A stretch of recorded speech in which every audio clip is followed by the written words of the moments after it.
കൃപാസന മാതാവിനും ദേവകുമാരനും ഒരായിരം നന്ദി. എൻ്റെ പേര് ഡിന റോസ്. ഞാൻ തൃശ്ശൂർ ജില്ലയിലെ കൊടകരയിൽ നിന്നാണ് വരുന്നത്.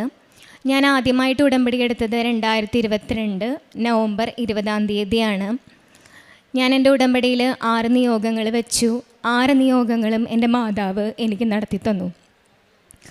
2021 ഞാൻ വിദേശത്ത് നിന്ന് നാട്ടിലേക്ക് വരുന്നത്. ഞാൻ എൻ്റെ ഹസ്ബൻഡിൻ്റെ കൂടെ വിദേശത്തായിരുന്നു. അവിടെ ഒരു അധ്യാപികയായിട്ടാണ് ജോലി ചെയ്തത്. അപ്പോൾ 21 നാട്ടിൽ വന്നപ്പോൾ ഇവിടെ സ്കൂളിൽ ജോലിക്ക് കയറണമെങ്കിൽ TTC BEd മാത്രം പോരാ, KTET എന്ന് പറഞ്ഞൊരു പരീക്ഷ കൂടിയുണ്ട്, കേരള ടീച്ചേഴ്സ് എലിജിബിലിറ്റി ടെസ്റ്റ്. അപ്പോൾ ആ ടെസ്റ്റ് ഞാൻ അതിന് മുന്നേ 2 പ്രാവശ്യം എഴുതിയിരുന്നു, പക്ഷെ ഞാൻ പാസ്സായിട്ടുണ്ടായിരുന്നില്ല. അപ്പോൾ വിദേശത്ത് നിന്ന് സ്ഥിരമായിട്ട് നാട്ടിലേക്ക് വന്നപ്പോൾ എനിക്കൊരു ജോലി വേണമെങ്കിൽ ഈ പരീക്ഷ പാസ്സായേ പറ്റൂ. അപ്പോൾ അതുകൊണ്ട് തന്നെ ഞാൻ മാതാവിനോട് പറഞ്ഞു, മാതാവേ, ഈ പരീക്ഷ എനിക്ക് പാസ്സാവണം, എനിക്ക് നല്ല മാർക്ക് വേണം. 150-ൽ 90 മാർക്കാണ് വേണ്ടത് ജയിക്കാനായിട്ട്. മുന്നേ ഞാൻ പരീക്ഷ എഴുതിയപ്പോൾ എനിക്ക് 88-85 മാർക്കാണ് ലഭിച്ചത്. ഒരിക്കലും 90 മാർക്ക് കിട്ടിയിട്ടില്ല. അപ്പം ഞാൻ ഇവിടെ വന്നു പ്രാർത്ഥിച്ചു. ഉടമ്പടി എടുത്തിരുന്നില്ല, കൊറോണയുടെ സമയമാണ്. ഞാൻ പോയി, എനിക്ക് ഇവിടുത്തെ കൃപാസനത്തിലെ പത്രം കിട്ടി. പത്രത്തിലെ സാക്ഷ്യങ്ങളൊക്കെ ഞാൻ എല്ലാം വായിച്ചു. ആ സാക്ഷ്യത്തിൽ എന്നെപ്പോലെ തന്നെ ഒരു അധ്യാപിക KTET പരീക്ഷ എഴുതി 108 മാർക്ക് ലഭിച്ച സാക്ഷ്യം ഞാൻ വായിക്കാനിടയായി. അപ്പം ഞാൻ മാതാവിനോട് പറഞ്ഞു, മാതാവേ, ആ ടീച്ചർക്ക് 108 മാർക്ക് KTET പരീക്ഷയിൽ ലഭിച്ചു. 150-ൽ എനിക്കും മാതാവ് 108 മാർക്ക് തന്നെ തരണം. 90 മാർക്ക് മതി ജയിക്കാമെന്ന് എനിക്കറിയാം, പക്ഷെ മാതാവ് എനിക്ക് 108 മാർക്ക് തരണമെന്ന് ഞാൻ പ്രാർത്ഥിച്ചു. ഞാൻ വേറെ ആരോടും പറഞ്ഞില്ല, മാതാവിനോട് പ്രാർത്ഥിച്ചു, പഠിച്ചു, പരീക്ഷ എഴുതി. റിസൾട്ട് വന്നു. സാധാ പരീക്ഷയായിരുന്നു, അത്ര എളുപ്പമൊന്നും ഉണ്ടായിരുന്നില്ല. അപ്പോൾ പാസ്സാവും എന്നുള്ളൊരു വിശ്വാസം എനിക്കുണ്ട്. മാതാവ് എന്നെ കൈവിടില്ല, 90 മാർക്ക് എന്തായാലും കിട്ടും എന്ന പ്രതീക്ഷ എനിക്കുണ്ട്. റിസൾട്ട് വന്നു. റിസൾട്ട് നോക്കിയപ്പോൾ എനിക്ക് 108 മാർക്ക് മാതാവ് തന്നു. കൃത്യം ആ ടീച്ചർക്ക് കിട്ടിയ ഈ കൃപാസനം പത്രത്തിൽ സാക്ഷ്യം പറഞ്ഞ അതേ മാർക്ക് തന്നെ മാതാവ് എനിക്ക് തന്ന് അനുഗ്രഹിച്ചു. അന്ന് ഞാൻ ആഗ്രഹിച്ചു, മാതാവ് എന്നെ കാണുന്നുണ്ട്, മാതാവ് എന്നെ തൊടുന്നുണ്ട്, മാതാവ് എന്നെ അറിയുന്നുണ്ട് എന്ന്. അതാണ് എൻ്റെ 1ാമത്തെ സാക്ഷ്യം. 2ാമത്തെ സാക്ഷ്യം, എനിക്കിനൊരു ജോലി വേണം. ഈ പരീക്ഷ പാസ്സായി, ഇനി സർട്ടിഫിക്കറ്റ് കൊണ്ട് നമുക്കൊരു ജോലി ഉണ്ടായാലാണ് കാര്യമുള്ളൂ. അപ്പോൾ ജോലിക്ക് വേണ്ടി ഞാൻ ശ്രമിച്ചു, പക്ഷെ എനിക്ക് ലഭിച്ചില്ല. ആ സമയത്താണ് ഞങ്ങൾ താമസിക്കുന്ന സ്ഥലവും വീടും കേരളയുടെ ഭാഗമായിട്ട് സ്ഥലവും വീടും നഷ്ടപ്പെടും എന്നുള്ളൊരു അവസ്ഥയിലെത്തി. അപ്പോൾ എനിക്ക് വീണ്ടും വിഷമമായി, മാതാവേ, ഉള്ള സ്ഥലവും വീടും പോയി കഴിഞ്ഞാൽ ഇനി എന്ത് ചെയ്യും എന്നുള്ള ടെൻഷനായി. ഞാൻ പ്രാർത്ഥിച്ചു, എൻ്റെ നിയോഗത്തിൽ ഞാൻ വെച്ചു, ഉടമ്പടിയിൽ വെച്ചു, പ്രാർത്ഥിച്ചു. കൃത്യമായിട്ട് പ്രാർത്ഥനകളൊക്കെ ഞാൻ ചൊല്ലി. പിന്നീട് എൻ്റെ 2ാമത്തെ പുതുക്കലായപ്പോഴേക്കും ആ കേരളിൻ്റെ റൂട്ട് ഞങ്ങളുടെ സ്ഥലത്തു നിന്ന് മാറ്റി വേറെ റൂട്ടാണ് തിരഞ്ഞെടുത്തത്. ഞങ്ങളുടെ സ്ഥലവും വീടും ഒന്നും നഷ്ടപ്പെട്ടില്ല, എല്ലാം തിരികെ ലഭിക്കുകയും ചെയ്തു. അതാണ് എൻ്റെ 2ാമത്തെ സാക്ഷ്യം.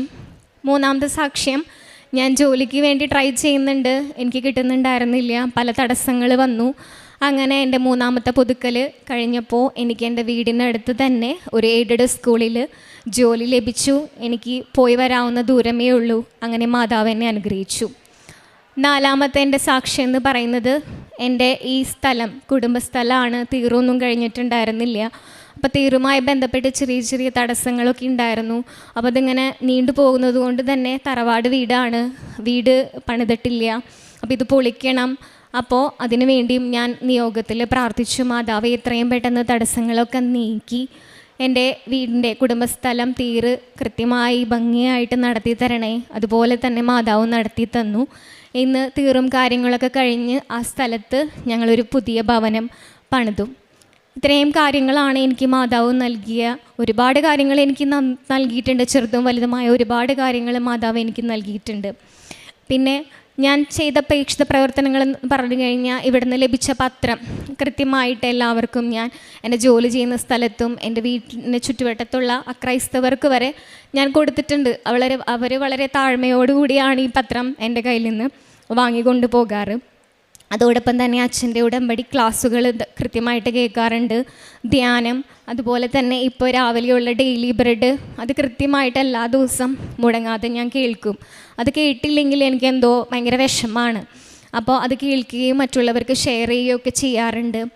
കാരുണ്യ പ്രവൃത്തികൾ എന്ന് പറയുന്നത് സാമ്പത്തികമായിട്ട് എൻ്റെ മുന്നിൽ എന്തെങ്കിലും ബുദ്ധിമുട്ട് പറഞ്ഞു വരുന്നവരെയൊക്കെ ആ സമയത്ത് എൻ്റെ കയ്യിലുള്ളതനുസരിച്ച് ഞാൻ അവരെ സാമ്പത്തികമായിട്ട് സഹായിക്കാറുണ്ട്.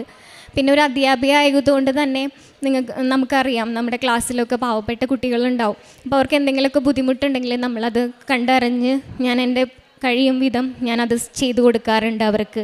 അതോടൊപ്പം തന്നെ ഞങ്ങളുടെ വീടിനടുത്ത് കുറച്ച് പാവപ്പെട്ട വ്യക്തികളുണ്ട്. അപ്പോൾ അവർക്കൊക്കെ വസ്ത്രങ്ങൾ ഞങ്ങൾ കൊടുക്കും.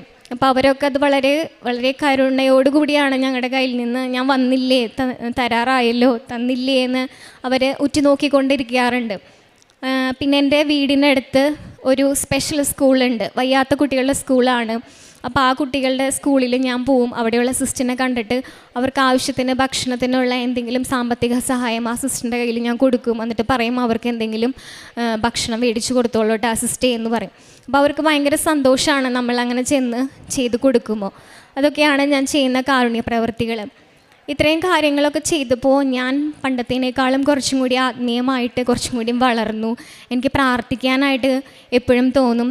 ഞാൻ വചനം ചൊല്ലി കൂടുതൽ പ്രാർത്ഥിക്കാൻ തുടങ്ങി. ബൈബിളൊക്കെ വായിക്കും, കൃത്യമായിട്ട് മറ്റ് പ്രാർത്ഥനകളൊക്കെ ചെല്ലുമെന്നല്ലാതെ വചനം ചൊല്ലി ഞാൻ അങ്ങനെ പ്രാർത്ഥിക്കാറില്ല. പക്ഷേ ഉടമ്പടിയിലായിരുന്നപ്പോൾ എനിക്ക് ഒരുപാട് വചനങ്ങൾ ഇവിടെ നിന്ന് എഴുതി തന്നതോടൊപ്പം തന്നെ ഞാനത് യാത്ര ചെയ്യുന്ന സമയത്തും വണ്ടി ഓടിക്കുന്ന സമയത്തുമൊക്കെ നമുക്ക് ആ വചനം ചൊല്ലി പ്രാർത്ഥിക്കും. ആ വചനത്തോടൊപ്പം എൻ്റെ നിയോഗങ്ങളും ഞാൻ ചൊല്ലി കൂടുതലായിട്ട് ഞാൻ യേശുവിലേക്കും മാതാവിലേക്കും അടുത്തു. ഇത്രയുമാണ് എനിക്ക് കിട്ടിയ അനുഗ്രഹങ്ങൾ. ഈ അനുഗ്രഹങ്ങൾക്കെല്ലാം കോടാനുകോടി നന്ദി അർപ്പിക്കുന്നു.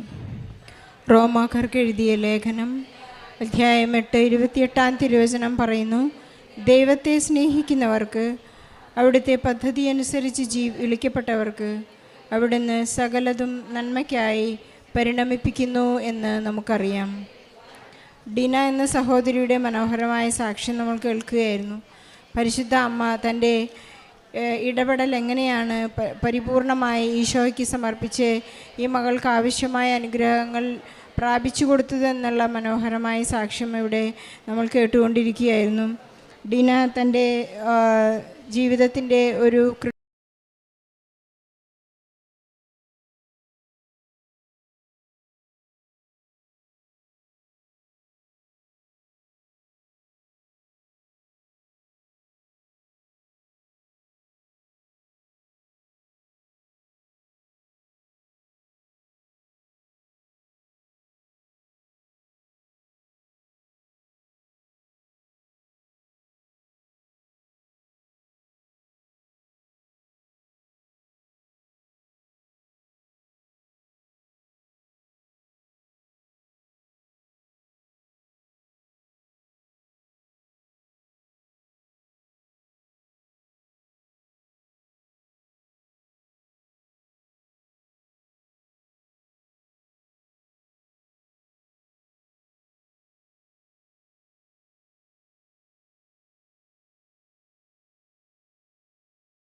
എല്ലാം അവിടെ നിന്ന് നമുക്ക് നൽകുമെന്ന് വാഗ്ദാനം ചെയ്തിട്ടുള്ളതുകൊണ്ട് നമുക്ക് ഈ സമയങ്ങളിൽ ഉടമ്പടിയിൽ എന്തും നമുക്ക് ചോദിക്കാം, പ്രൊവൈഡഡ് നമ്മൾ പാപാവസ്ഥയിലായിരിക്കരുതെന്ന് മാത്രം.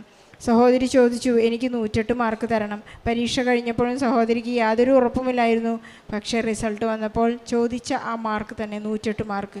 സാക്ഷ്യങ്ങളിലൂടെ ലഭിക്കുന്ന അനുഗ്രഹം വളരെ വലുതാണ്. സാക്ഷ്യങ്ങൾ വെറുമൊരു ഒരു കേൾവി മാത്രമല്ല, അതിലൂടെ അനുഗ്രഹങ്ങൾ ലഭിക്കുന്ന ഒരുപാട് സാക്ഷ്യങ്ങൾ ഇവിടെ വന്നുകൊണ്ടിരിക്കുകയാണ്. പരിശുദ്ധ അമ്മാതിന് നമ്മെ സാക്ഷ്യപ്പെടുത്തിക്കൊണ്ടിരിക്കുകയാണ്. അത്ഭുതങ്ങളിലൂടെയും അടയാളങ്ങളിലൂടെയും ഇന്നും ഈ അമ്മ ഇവിടെ തന്നെ പ്രത്യക്ഷപ്പെട്ടുകൊണ്ടിരിക്കുന്നു. നമ്മുടെ കുടുംബങ്ങളിലേക്ക് സഞ്ചരിച്ചു കൊണ്ടിരിക്കുന്നു. നമ്മുടെ ജീവിതാവസ്ഥകളിലേക്കും ഓഫീസുകളിലേക്കും നമ്മുടെ ആവശ്യങ്ങളിലേക്കുമെല്ലാം അമ്മ കടന്നു വരുന്നു എന്നുള്ള സാക്ഷ്യങ്ങൾ നമ്മൾ നിരന്തരം കേട്ടുകൊണ്ടിരിക്കുകയാണ്. അതുപോലെ തന്നെ സഹോദരി പറയായിരുന്നു, ഇവരുടെ വീടിന് സ്ഥലത്തായിട്ട് ഒരു കേരയിൽ വരികയായിരുന്നു. ആ സ്ഥലത്തിന് വലിയൊരു നഷ്ടവും അതുപോലെ തന്നെ നമുക്ക് അസ്വസ്ഥതകളും ഉണ്ടാക്കുന്ന ഒരു ഇഷ്യൂ ആണ് ഈ കേരയിൽ വരിക എന്നുള്ളത്. അത് അമ്മയോട് പ്രാർത്ഥിച്ചു, അമ്മേ ഇത് ഇവിടെ അസ്ഥാനത്താണല്ലോ, അതൊന്ന് നീക്കി തരണമേ. സമയച്ചുരുക്കത്തിൻ്റെ അമ്മ, സാധ്യതകളുടെ അമ്മ മാത്രമാണ്, അമ്മയ്ക്ക് മാത്രമാണ് ഇതിനെ മാറ്റി വയ്ക്കാനായിട്ടുള്ള സാധ്യതകളുള്ളത്. അമ്മയ്ക്കറിയാം വഴി തടസ്സങ്ങൾ എന്തൊക്കെയാണ്, വഴിയില്ലാത്തവർക്ക് എന്താണ് വഴി. കാരണം തൻ്റെ പുത്രനാണ് വഴിയും സത്യവും ജീവനും. ഈ മകൾ വിശ്വസിച്ച് പ്രാർത്ഥിച്ചു. അവരുടെ കുടുംബത്തിന് വലിയ തടസ്സമായിരുന്ന ആ കേരയിൽ അവിടെ നിന്ന് മാറി, റൂട്ട് മാറി വേറൊരു സ്ഥലത്തേക്ക് അത് മാറ്റി ഗവൺമെൻറ് തന്നെ അത് ചെയ്തു എന്ന് സാക്ഷ്യപ്പെടുത്തുന്നു. വലിയൊരു ജീവിത സാക്ഷ്യമാണത്. അതുപോലെ തന്നെ തനിക്ക് ഈ കേട്ടറ്റ് പരീക്ഷ കഴിഞ്ഞപ്പോൾ വളരെ ക്വാളിഫൈഡായി. പക്ഷേ ഈശോ തനിക്ക് വേണ്ടി എടുത്തു വച്ചിരുന്ന വലിയൊരു സമ്മാനമായിരുന്നു ഒരു എയ്ഡഡ് സ്കൂളിൽ ടീച്ചറാകുക എന്നുള്ളത്. ഒരു ഗവൺമെൻറ് സാലറി നൽകി സഹോദരിയെ ഇന്ന് ഈശോ അനുഗ്രഹിച്ചിരിക്കുകയാണ്. നമുക്ക് വേണ്ടി നമ്മൾ ആഗ്രഹിക്കുന്നതിലപ്പുറം തൻ്റെ കുടുംബത്തെ വിട്ട് മറ്റൊരു സ്ഥലത്തേക്ക്, വിദേശത്തേക്ക് പോയി ജോലി ചെയ്യുന്നതിനേക്കാൾ തൻ്റെ കുടുംബത്തോടൊപ്പം വളരെ സാമ്പത്തിക ഭദ്രതയുള്ളൊരു ജോലി നൽകി സഹോദരിയെ ദൈവം അനുഗ്രഹിച്ചിരിക്കുകയാണ്. നമുക്കും ഈ അനുഭവ സാക്ഷ്യത്തോടൊത്ത് ചേർന്ന് നമ്മുടെ ആവശ്യങ്ങൾ സമർപ്പിച്ചുകൊണ്ട് പ്രാർത്ഥിക്കാം. പരിശുദ്ധ അമ്മ നമ്മളെ കൈവിടുകയില്ല. പരിശുദ്ധ അമ്മ സഹരക്ഷകയാണ് എന്ന് ഇതിലൂടെ നമ്മോട് വെളിപ്പെടുത്തുകയാണ്. മറ്റൊരു വിശുദ്ധർക്കും സഹരക്ഷക